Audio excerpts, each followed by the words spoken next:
Creating a website with Google Sites. In this second episode, I'm going to show you how to format and resize text boxes, images, how to modify sections, and how to change your site theme.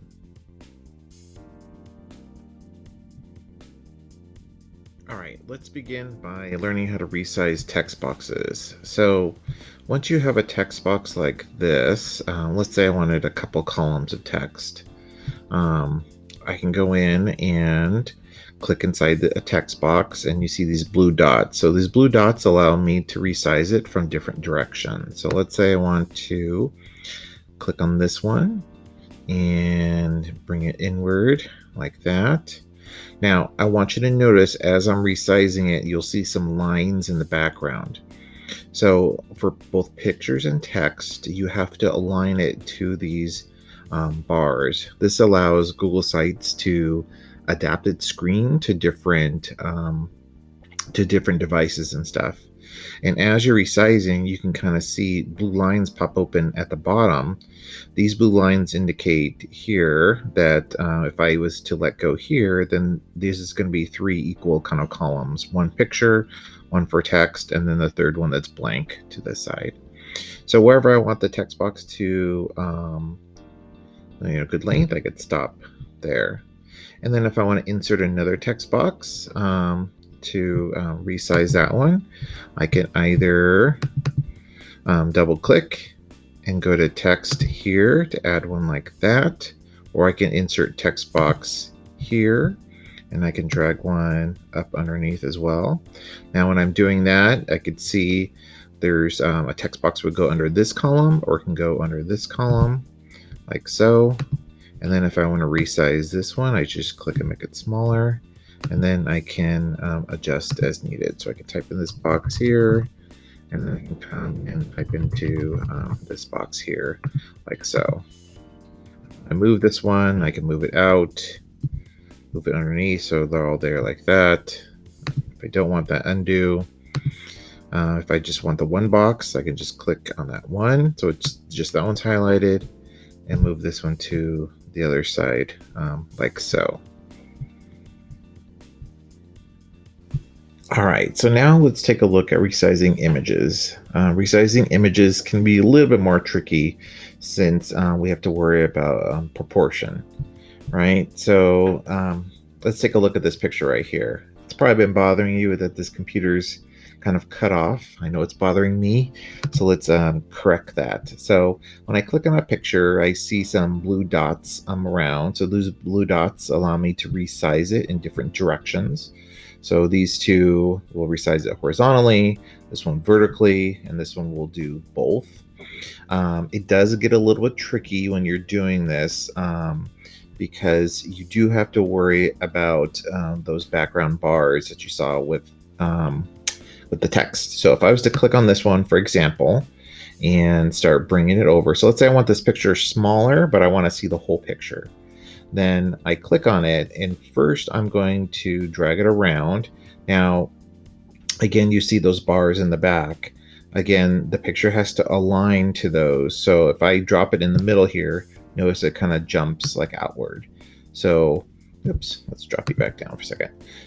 So if I click on the blue little dot, and then I can drag it. So let's say I want it to only 2 bars wide.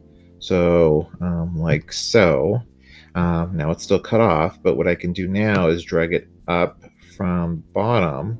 And as I do that, it'll slowly come into the screen. And then once I see the whole thing, I can let go. And now the whole picture's there, and then I can drag the text around. Same thing if I'm going to make it larger. So let's say I'm going to increase this one. If I drag this over one more here, like so, let's say like that. Again, we're getting it cut off. So what I can do is I can click on, the dots, and then I can drag it downward to try to find when I have the whole picture there, and I can let go. And then I have the picture like that. So a little bit tricky, But if you pay attention to those bars and kind of do one side at a time, it kind of works. When you're doing, I'll say the corner one, you just kind of have to be patient with yourself. But sometimes getting that little control of doing one side at a time kind of works a little bit better for you. But that's how you resize images in Google Sites.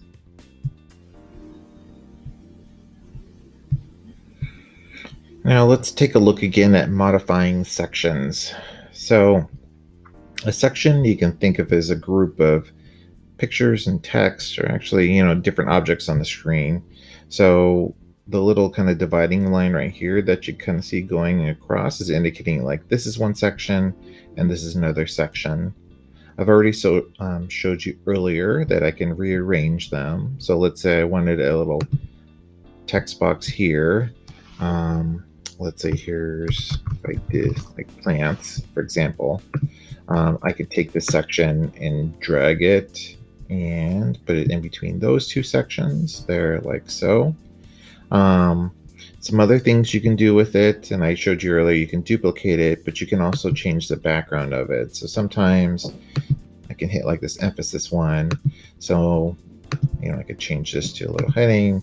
So now maybe if I want to kind of highlight this is a section that's below it, kind of as like a little banner to indicate what's below, to divide, I can do that. So you can kind of rearrange them around. You can kind of color it. You do have the option of doing like an image background as well. Or if you want to delete a whole section, know that it's going to take everything within it. It'll delete. And again, a reminder, you do have the undo and redo buttons up here at the top to work from as well. So one of the other things you can do to kind of change your site around is by changing the theme. A theme changes the overall kind of color, font, kind of like style of it.